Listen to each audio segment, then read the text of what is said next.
Ziua este data de 25 august 2016. Am venit la pescuit la Caras. El este Carasul care a tras la bobiță de pâine. Bobiță de pâine a făcut de aici. De liberi. E ca frumos cu pluta. Am grație, plăcut.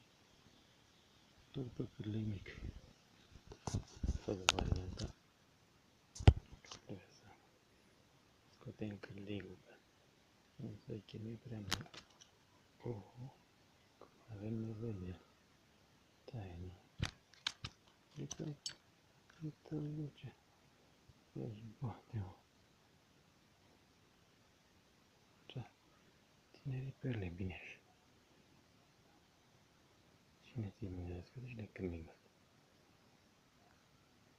Cârligul ăsta e ridic de aia. Vedeți că mai intră? Cum mai intră de rău? Ți-l scot. Tu nu vrei. Ce ne zici? Bă, dați-mi pâine.